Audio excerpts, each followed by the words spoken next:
All right, we're going to go ahead and get started. My name is Jackie McFadden. I'll be moderating today's event. This is the September WellRight webinar series, and this month's events all are focused on nutrition and overall healthy eating.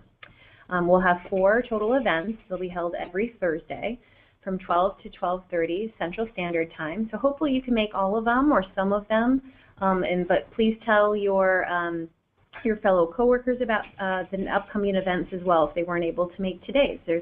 You can always register after today. So I wanted to go through a few quick housekeeping notes first. You can attend just through your computer and listen to the audio portion over your computer speakers, or you can also dial in via the telephone. If you do have any issues with the audio over the internet, you can change by hitting in the audio section of the control panel.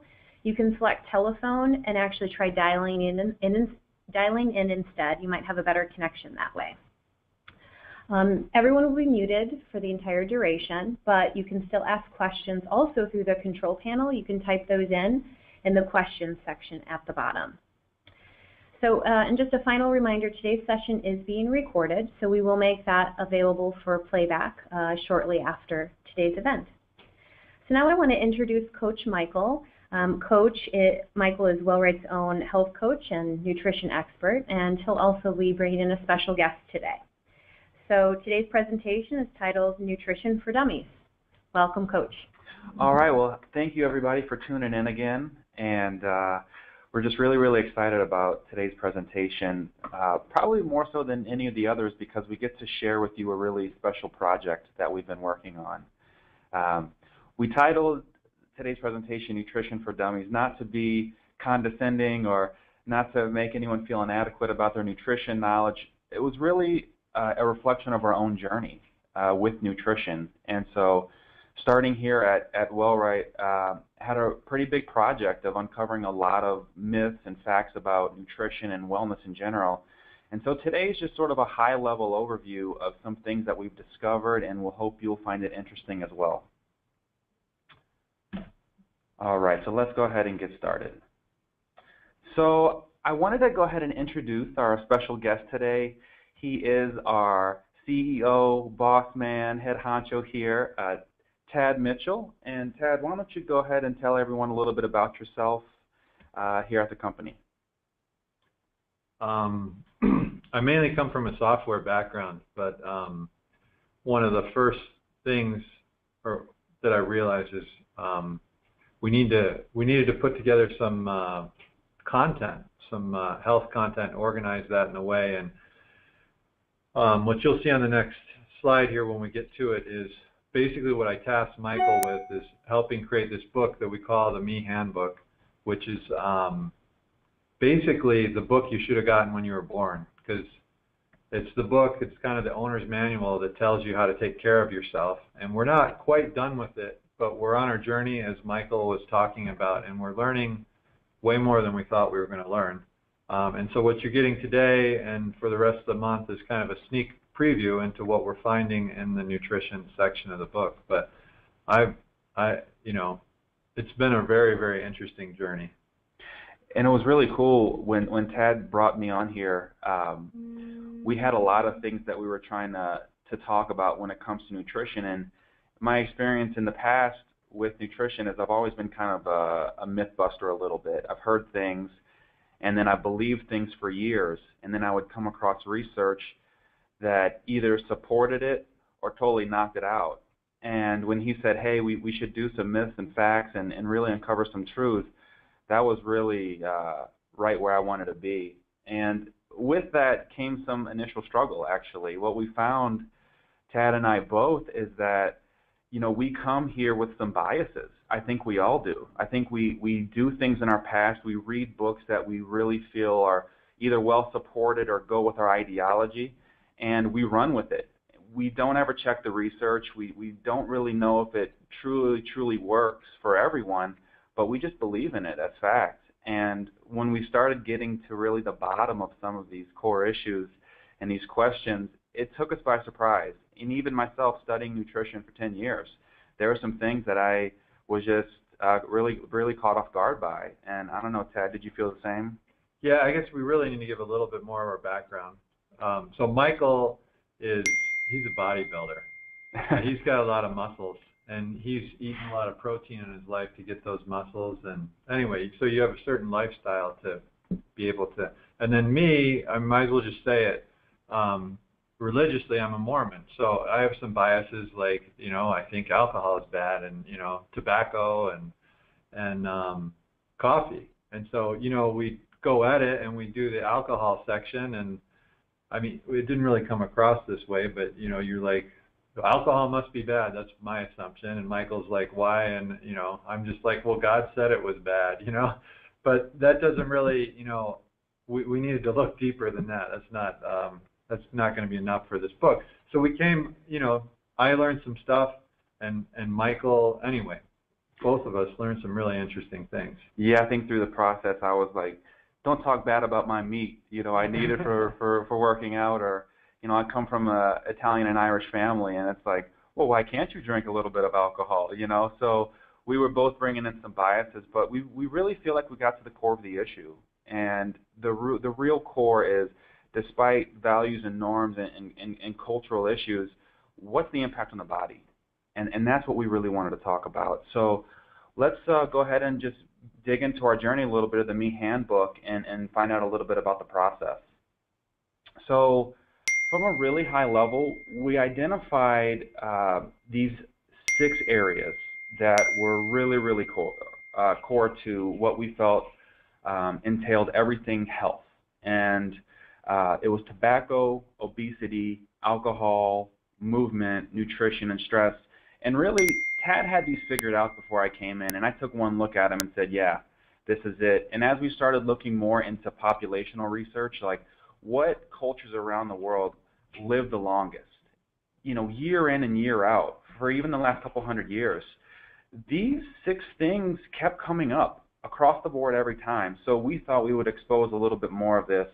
And well, the thing is with these, it's like what I wanted to start with is, what are the primary drivers that cause you to live long and avoid disease? And these are those. Tobacco and obesity, those are the big ones. And then the rest of them, alcohol, movement, nutrition, stress, they're kind of secondary to alcohol, to tobacco and obesity. So anyway, keep going, Michael. Sorry about that. And no, that's a good point, because the way we have it listed here on the slide is in order of power. And if you conquer these things in order, you add more substantial life. So if you wanted to tackle one thing first, it would be tobacco, and then you would want to tackle obesity. And the book's actually written that way as well.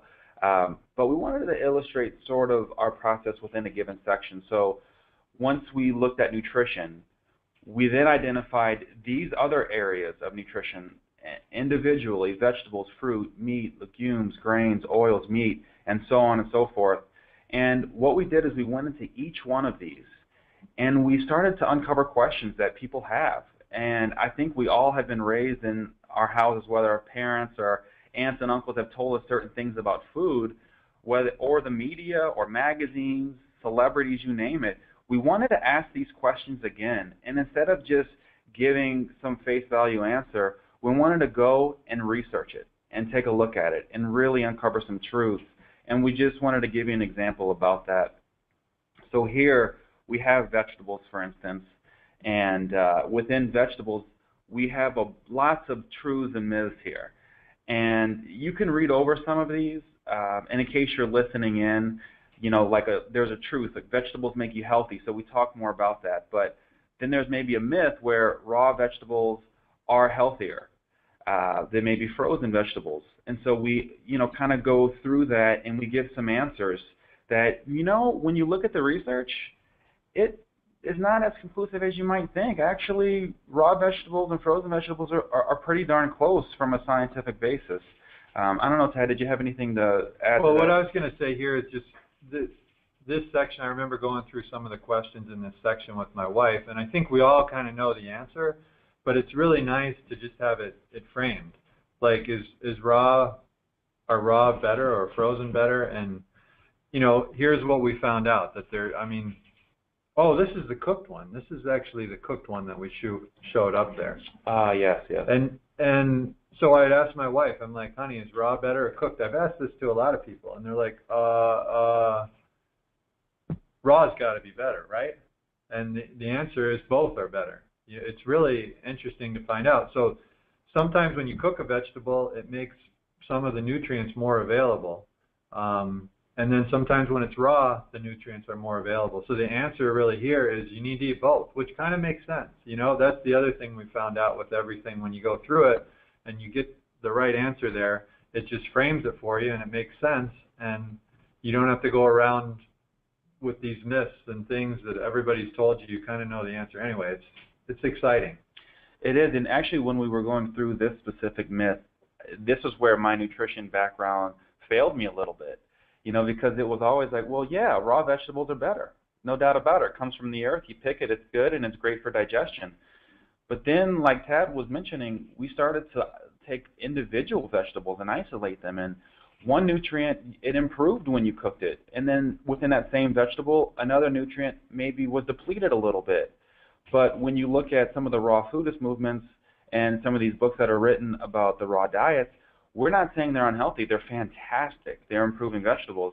But what they often use is research where they only talk about the mineral that was depleted. But they don't talk about how another mineral or vitamin is then uncovered or improved. So these are some of the things that we've kind of found out, and it was really, really cool. Well, here's probably one of the more interesting ones, and I'm going to jump topics to oils. I wanted to know, so I said, hey, Michael, is trans fats, is that the same as hydrogenated fat? And initially we were like, yeah, no. Anyway, so we found the answer, and the answer is partially hydrogenated fat has trans fats, but fully hydrogenated fat doesn't have trans fats. And so what we found through this process, though, is interestingly enough, as food manufacturers are trying to take the trans fats out, guess what they're putting back in? Fully hydrogenated fats, which don't have trans fats.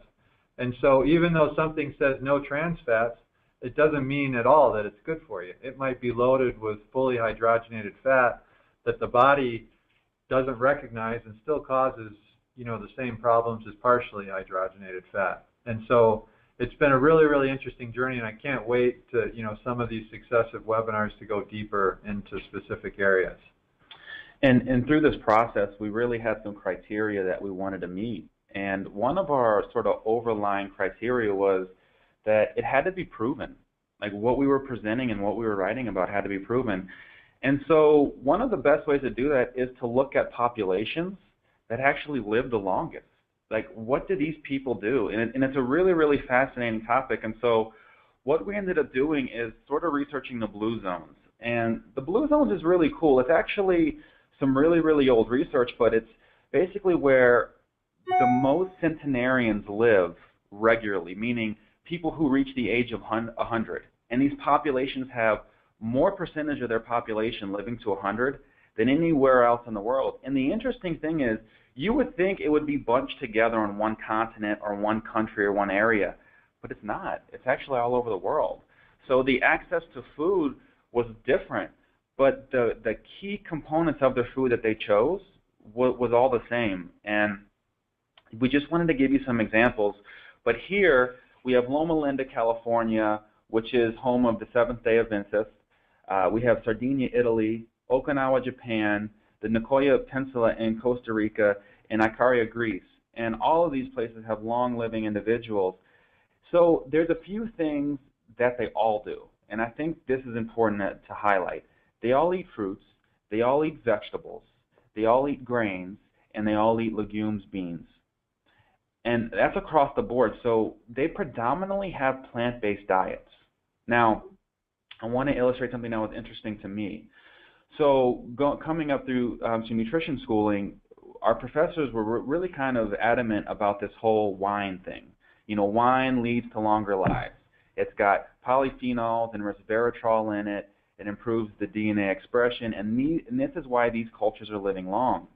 But when you actually break it down, quite a few of these cultures don't drink anything at all, right? Then there was another study that came out 3 years ago about coffee and how coffee actually potentially extends life. Well, some of these cultures drink coffee, but not all of them. And so in research, what you usually end up having is they want to prove something, that there's something powerful about a particular food. And so they go look to these societies and they say, does one of these societies meet the criteria? Yes. Therefore, this food must mean you're going to live longer. What we did is we looked at kind of all over the world, and there was lots of different models. There's Colin T. Campbell's China study. There's Dean Ornish's research. There's Weston A. Price's research, the Blue Zone research. You name it, we've kind of gone through it. And at the end of the day, it's plants. Plants are the powerful component. I don't know, Tad, did you want to add anything to that?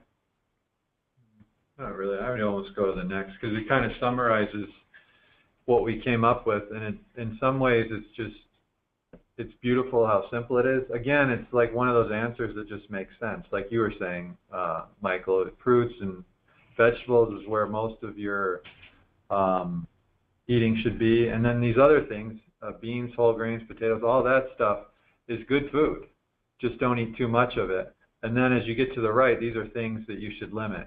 You know, coffee, alcohol, honey, maple syrup, and then on the very, very right, things that you should just avoid.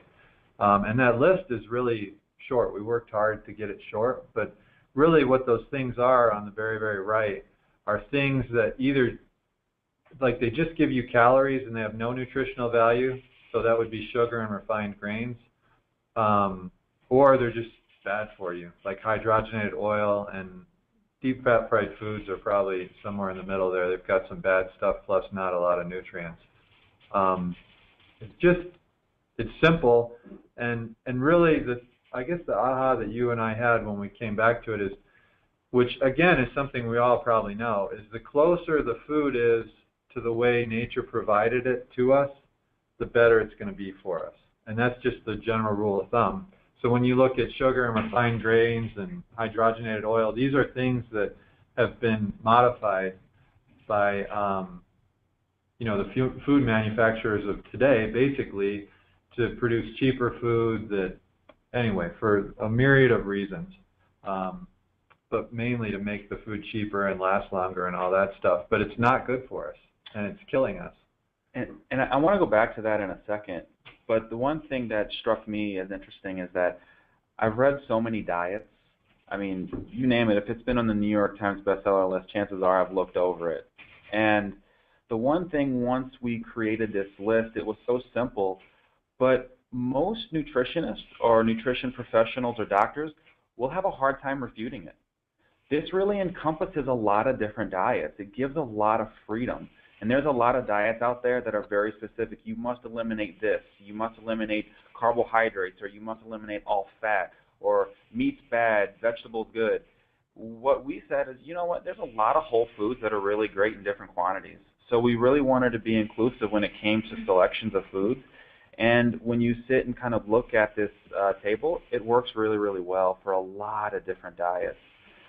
But I did want to go back to the point of the processing, because it's really the main point, is when you look at the foods, you really have to prepare them. You really have to just own it and know that you're going to have to cook a little bit more. You're going to have to prepare a little bit more, because most fast food and most packaged food is simply not good for you. I don't know, Tad, if you wanted to add anything to that. Yeah, I mean, if you were to summarize the previous page,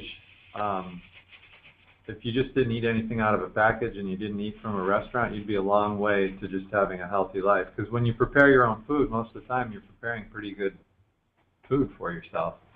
But if you go into any restaurant, really half of the food is deep fat fried, because it's just quick to make and it tastes good and it keeps you coming back. And then packaged foods, if you look at that ingredient list, they put all sorts of stuff in there to make it taste good and last long, and they're just things that nature didn't make. And so, I mean, that's really the bottom line. And that kind of tees us up for this month, the Prepare It month, on how, if we're preparing our own food, it's just going to be most likely pretty good food for ourselves. And I can tell you, even within our own office, we're constantly doing intra-office challenges, and we try to practice what we preach, and we've done things in the past where we've tried to not eat processed foods, and we've eliminated the things in that list, fried foods and sugar, and it's challenging. So we're not saying that this is easy either. But I tell you, if you take it upon yourself to try and eliminate some of these foods and read the labels and eat more whole foods, it really is pretty amazing how simple it gets over time. You just know what to buy, you know how to do it, and hopefully through the next month we'll give you some tools and some tips and some tricks to do that. I suppose now it would be a great time for us to open up the floor to any questions that anyone may have.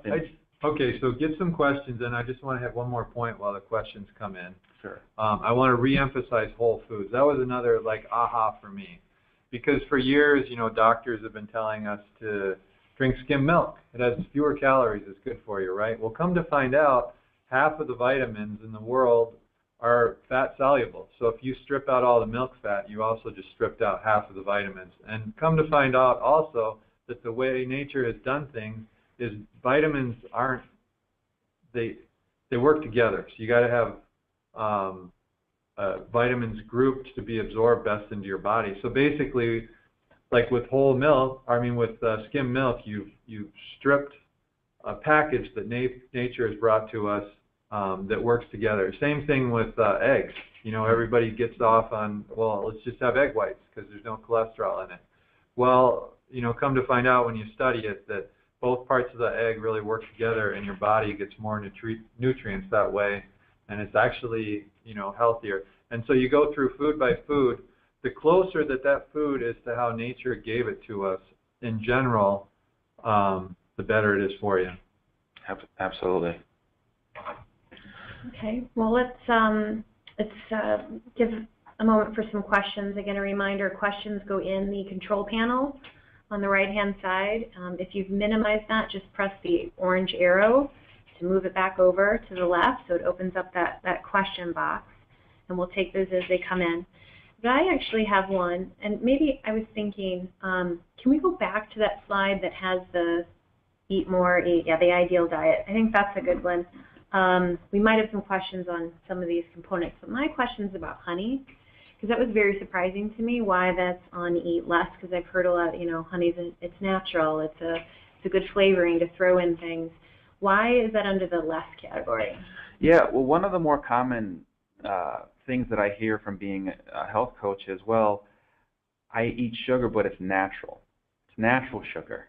And honey, maple syrup, or even just organic raw sugar, at the end of the day, it's still really, really concentrated.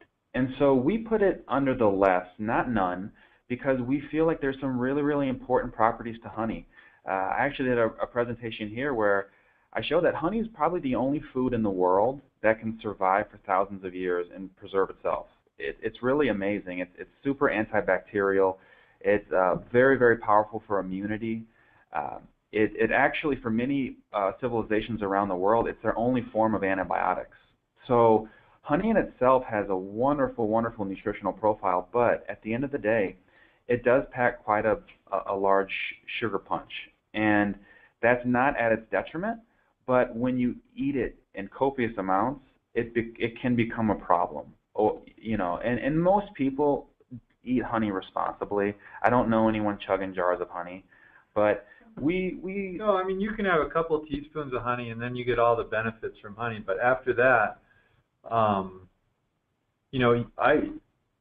I've throughout my life, I've cooked with whole wheat, I've cooked with honey and stuff. You could basically make a cake with honey, and it would be a sugary cake just like any other cake, and you'd be downing basically just a normal cake with the honey. But anyway, you just don't need that much. And the other thing on the sugar is sugar in your body. Whether it's in honey or maple syrup or if it's in granulized form, your body recognizes it as sugar. And so there's no such thing as a quote-unquote organic healthy sugar. The pancreas recognizes it just the same. So honey just happens to package it in a really, really healthy, wonderful package in small amounts.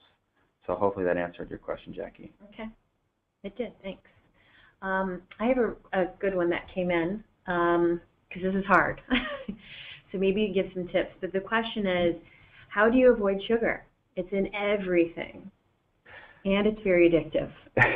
How do you do it? Yeah, one of our things that we uncovered in our book and just the research is sugar acts on a really interesting area of the brain, and it can be addictive. But here's the good news with sugar addiction is that unlike alcohol or a tobacco addiction, it doesn't come with an extreme withdrawal. It's more mental. It's more of that you want something sweet after a meal, or you've just grown up around it so you enjoy the palate of sweetness. But if you cut down on sugar, you're going to do so pretty successfully if you put your mind to it. To eliminate sugar, there's probably two things, and it's pretty simple. Number one, refined products. Sodas, pastries, cookies, all of that's loaded with sugar, and we know that. But giving some of that up is pretty difficult. Now, the sort of like erroneous sugar that ends up in fruit or vegetables or even a small amount in foods that you may cook with, if you add a little bit of honey or a little pinch of sugar, that's not what we're really referring to. We're referring to the heavily processed foods that are loaded with sugar. And so you really want to stay away from those isolated forms of sugar. But, here we've done some challenges and people have come to my desk, well, this food has 3 grams of sugar in it. Well, an average soda has 36 grams, so I think you're in pretty good shape. You just want to knock out the big stuff. Knock out the soda, and then knock out dessert every night, You maybe treat yourself once in a while, but if you knock out the big stuff, then you've eliminated 80-90% of the problem. And don't worry about a little sugar in your salad dressing. Life goes on. Exactly. And because, the other thing, though, that hit me strong about sugar is the example you gave Michael about, and we all know that when we drink alcohol, it's our liver that helps get that out of our body. And so we also all know that people that drink too much alcohol, their liver wears out and basically goes bad, and you can die from that kind of thing.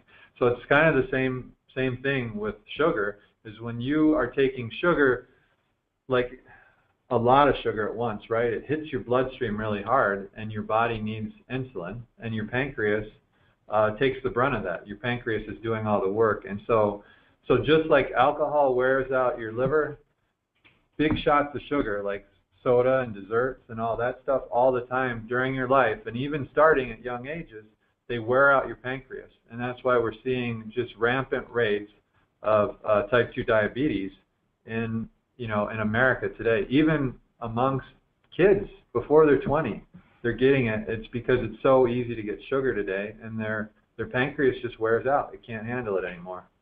Yeah, I think if foods are obviously sugary, then you just know. If it's really, really sweet, and it'll most likely come from sugar. So if you can avoid some of those, do not worry about fruits. Do not worry about vegetables. That's majoring in the minor. So eat as many of those as you can, and just try to eliminate the processed foods, and you'll be doing great. Okay. And we have quite a few questions that have rolled in, and we're at the end. We're at 30 minutes in, but we're going to stay on, and we're going to answer all these. We hope you all can stay on as well. So I'm just going to try to just hit one at a time. There's a question about wheat belly or grain brain. Yeah. Should I avoid wheat? Okay, yeah, no, that's a great question. So 2 very, very popular books that were written recently, and actually some of the research is really, really good. I'll talk at it from sort of a high level.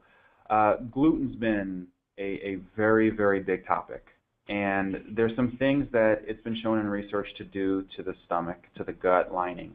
Now, when you really look at it and you do laboratory studies on humans, it's not quite as prevalent as the media would make you believe. It's like 0.5% of people in our country would be either celiac or are gluten sensitive. Maybe a few more would be gluten sensitive than that, but not much. So while I do think those books are pretty well done, it's for a small population of people. I think that it's really aimed for. If you get 100%, and let me repeat this, 100% whole wheat, because if it does not say 100%, the wheat is inferior and it's less than 50% of the product. So the there's legislation and regulation that says if your product is whole wheat and it's real wheat, then you have the ability to put 100% on there. And so any food manufacturer worth their salt that has a great wheat product will put 100% because that's something that they can claim. So wheat is fine. It's enjoyed by cultures all around the world that regularly live over the age of 100. It's just doing it responsibly. And Tad, he's really sort of a master baker here, knows a lot about wheat. I don't know if there's anything that you wanted to add to that question. Well, I've just seen a pattern as we've done the book in that you'll have something that a group of people are allergic to, and then it gets blown all out of proportion. And when we go through the book, like peanuts might be one of those, and then all of a sudden, peanuts is the enemy. Or I'm trying to remember some of the other ones. With like beans and lectins, people say, well, if one person can't tolerate it, it's bad for everybody. But right. It seemed like that was a pattern. And I mean, really, when I look at wheat, it's bread's been called the staff of life. It sustained civilization throughout the ages, and this whole gluten thing's getting blown out. And really, what's going on is it's just another twist to diets, and it's because diets, most of them just are some easy plan to eat less calories. And if you say no gluten, that strips all the all the carbs out of your diet, which is going to mean that it's kind of more likely that you'll eat less. But so you don't need to do your diet that way. You just need to eat less, not specifically less grains. Anyway, there's so many good things about wheat. It's just anyway. And we'll be able to go over that in a future webinar as well. Okay. A lot of more sugar-related type of questions, and I think we kind of answered this, but maybe if you have more advice. Okay. It's about loving sweets so much, and that sweet taste. So alternatives. What can they eat instead of a sugary cookie or piece of cake or something like that gives you that craving, right? That sugar craving. Well, I'll tell you this. I was raised in New Orleans, and when you're raised there, you love food. And we used to eat beignets and pralines and all the good sweets, king cakes, you name it. So I understand when people are struggling with that alternative for sweets. What I would say is this. I would challenge you for 30 days or 15 days, whatever goal you have, try to eat fruit for dessert. And I've done this in the past with clients. I've done this with myself. And Tad even experienced this as well. You realize after about a week how good fruit is. And you actually begin to crave it, and it's really satisfying. The one thing I find when you do processed sweets, whether it's cookies or pastries or cakes, is you want more. The way that the sugar impacts the body with those foods is it acts on pleasure centers of the brain. Food chemists figured this out a long time ago. They know that the opioid receptors in your brain are pleasure centers, and they will manufacture these foods to excite you. Well, fruit doesn't quite do that. It's interesting. It's sweet and it's delicious, but at the same time, it really satisfies you. Like, I don't know of anyone who eats a banana then says, man, now I need to eat an apple. Oh, I need to go and get some grapes now. Now I need to cut up a pineapple. Most of the time, you eat a hand fruit and you feel really good after. So, I don't know. I mean, that's where I would go. I loved, a nice sugar hit after dinner. It's like I needed to have it kind of thing. And so when I gave this a try, it was fruits. I'm like, look, if I want something after dinner, I'm going to eat fruit. And like, you can only eat so much fruit. It's hard to overdose on fruit. And then, at the end, once I started doing that for a while, what I found is, I think when you eat desserts, sugar has such a strong overarching flavor that you miss all the other flavors. And after you've eaten fruit for a while, it's like, wow, this is there's so much more depth of flavors. But the minute you slam sugar on it, it's kind of like salt. Foods that have too much salt, you miss the real flavor of the food. It's kind of fun, actually, if you do what Michael suggests and have a period where you try just fruit for a while, you'll notice that. Definitely. Okay, I'm going to ask another sugar-related, and then maybe I'll jump back to the other one. So This is kind of an example. So this person's trying to limit sugar, but without it, they feel very weak. Sometimes a little faint, and almost like the body needs to have it type of feeling. They're slim and used to eat a lot of sugary foods and used to eating them often, and have never had a weight problem.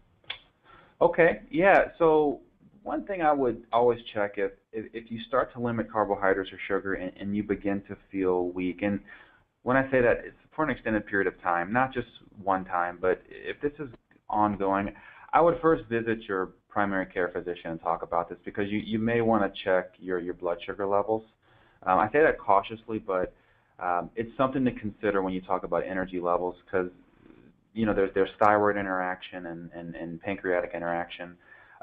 If that's not the case, one thing that sometimes with thin people that are just kind of naturally built that way, they actually do really well with a higher carbohydrate diet. It's never affected them very much, and so sometimes when you start to take away sugar, just as a byproduct, you also start to take away carbohydrates, because many products are one and the same. So one recommendation I'd have is, if you are taking away sugary products, try to boost up your carbohydrates a little bit in the form of vegetables, in the form of whole grains, beans, potatoes, nuts. See if you can't add back in the same amount of calories, but in the form of carbohydrates, because they're going to digest so much better. They're going to slow down the rate of glucose absorption in the bloodstream, and you may find that your energy returns back to normal. I mean, sugar actually causes you to be really hungry, because you eat the sugar, the insulin hits your blood, and then all the sugar's gone, and that's where the typical sugar low or whatever, right? Mm-hmm. So then the only way to fix that is to eat more sugar. Well, you just started the cycle again. Really, you got to have these carbs, though, and the analogy I like to use is, when you eat sugar, it's like trying to burn newspaper in your fireplace. When you eat whole grains, like 100% whole wheat bread, it's like burning logs in your fireplace. Your body, it doesn't hit your bloodstream as quickly, and it kind of is a slow burn, and that's what you need to not get these, the hunger pains and stuff. Exactly. Okay. All right, so last question. Okay. With regards to soda, sure. Any issues with diet soda and the sweeteners they add to them? Without going too in depth here, it's something that we definitely dug in really deep for the book. We'll say it like this: we advise against chemical additives. Whether or not the body handles them, we just don't know, because they haven't been in the food supply very long. Like these other whole foods, like fruits and vegetables and whole grains, meat, time tested. Humans have eaten them for tens of thousands of years. With artificial sweeteners, we're talking about the late 70s. And most of the studies that have been done on animals, specifically rodents. And when they do them in extraordinarily high doses, and you probably heard the cancer scares. Well, there's a couple problems with rodent studies that we won't totally go into, but just know that human metabolism is quite different. We don't have enough studies for humans. We just haven't seen these ingredients long enough to really know. So, even if people were doing them in the 80s, they're maybe only in their mid-40s or 50s. They've only done them for, a handful of decades now. What we really need is a longer study to address it. We would suggest that you err on the side of caution and say that maybe you shouldn't have artificial sweeteners, mostly because we just don't quite know enough about it yet to make that justification. And in a future webinar, I hope that you tune in, because I will go over some of the research, how it's applied, and how some of this stuff converts in the body, and get down to a little bit more science with that. Okay, very great. Well, thanks everyone for attending today. This is being recorded. We'll make it available. And make sure to attend next week. We'll tackle more myths and truths and additional nutrition topics. So thanks, Coach Michael. Thanks, Chad. Thanks everyone for tuning in.